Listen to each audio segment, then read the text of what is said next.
गुरुनाथ निंबाळे, माझ्या धर्मपत्नी सौ रामेश्वरी गुरुनाथ निंबाळे यांची आज प्रभाग क्रमांक 8 ब आणि क मधून ओपन महिलाच्या सर्व जो आहे त्या ठिकाणी मी दोन्ही ठिकाणी अपक्ष म्हणून उमेदवारी दाखल केलेली आहे।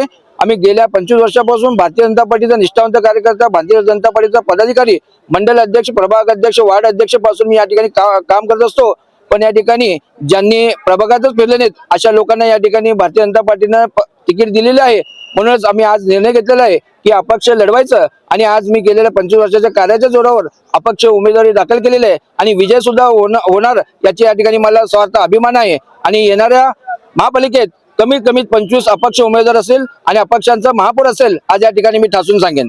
आपण केलेल्या कामामध्ये कुठला ठोस पुरावा आपण सांगू शकता का? तुम्ही तुमच्या प्रभागामध्ये हे काम केलं?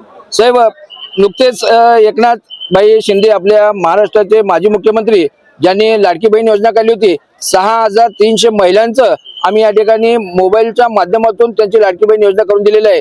आणि जो कोरोना सारखा महाभयंकर रोग आला होता, 60,000 लोकांना मी स्वतः सकाळी 7 ते रात्री 10 वाजेपर्यंत त्या थांबून लसीकरणाचा फायदा करून दिलेला आहे। मी लाडकी बहीण योजना ही अजित पवार यांच्या राष्ट्रवादीने आणली असं वारंवार म्हटलं जातं, तो जो शब्द आहे तो तुम्ही कसा खोडून काढता?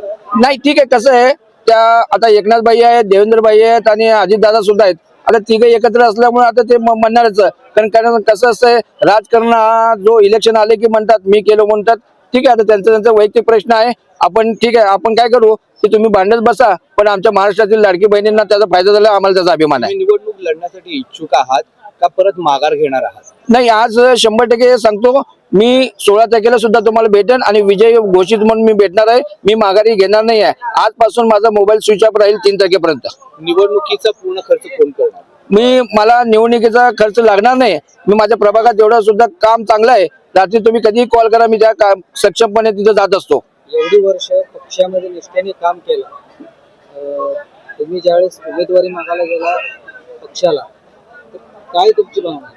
आम्ही आमदार, आमच्या शहर उत्तरचे लाडके आमदार आदरणीय विजयकुमार देशमुख यांना माझ्या मिसेसना आणि मी केलेल्या कामाची त्यांना ब्राउझर दिलं होतं आणि सांगितलं होतं, साहेब आम्हाला एकदा संधी द्या। तर मी कधीच काही मागितलं नाही, पण आतापर्यंत माझ्या निवडणुका ज्या झालेल्या प्रभाग 8 मध्ये त्या सर्वच उमेदवारांचा मी 20 वर्ष झालं निवडणूक प्रमुख म्हणून काम करतो। म्हणून मला इलेक्शन म्हणजे निवडणूक हा सहजच आहे, कारण जनतेपर्यंत कसं पोहोचायचं हे मला खूप माहिती आहे आणि जनता माझ्यावर विश्वास ठेवून मला यंदाच्या इलेक्शन मध्ये माझ्या मिसेसला निवडून देईल, मला 100% खात्री आहे। काय म्हणताल, पहिल्याची भारतीय जनता पार्टी आणि आताच्या भारतीय जनता पार्टीमध्ये तुम्हाला काय असं वेगळा फरक जाणवला?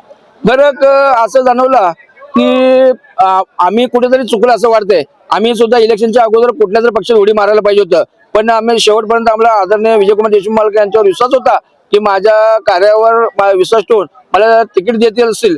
पण येणारे प्रत्येकाला वाटत आहे महाराष्ट्रात, देशात भारतीय जनता पार्टीची सत्ता आहे, आम्ही चालत्या गाडीत बसायला पाहिजे, पण तसं नसतं, चालत्या गाडी कधीतरी बंद पडेल हे लक्षात घ्या। महापालिका निवडणूक ही कार्यकर्त्यांची निवडणूक म्हणून मानली जाते। हो, यंदा ही निवडणुकीमध्ये नवीन चेहऱ्यांना संधी द्यायला हवी होती, भारतीय जनता पार्टीने नाही दिलेली आहे। त्या संदर्भात तुम्ही काय सांगताल? खरं तर तुम्हाला सांगतो, ज्या ठिकाणी खासदारकी येते, आमदारकी इलेक्शन येत असते, त्यावेळेस निष्ठावंत कार्यकर्ताच काम करत असते। स्लिपा वाटणे, घरोघरी जाणे, सर्वच आपल्या सरकारच्या काय योजना असतील त्या कार्यकर्ते म्हणजे नागरिकांपर्यंत पोहोचवणे, मतदारांपर्यंत पोहोचवते। पण त्यातील एखादा मला समाधान असतं की त्या कार्यकर्त्याला तुम्ही कुठेतरी त्या कार्यकर्त्याची चीज करा, त्याला कुठेतरी एखादं तिकीट द्या। साहेब, आम्ही 100 मध्ये गेलं तर तुम्ही एकाला तर तिकीट द्या, ह्यांना डावलून तुम्ही दुसऱ्याला जर तिकीट देत असेल, त्याला त्या प्रभागात काहीच त्याचा संपर्क नाही, अशा व्यक्तीला जर तुम्ही देत असेल तर आमच्यावर अन्याय झाले असं खरं करतो। शुभेच्छा।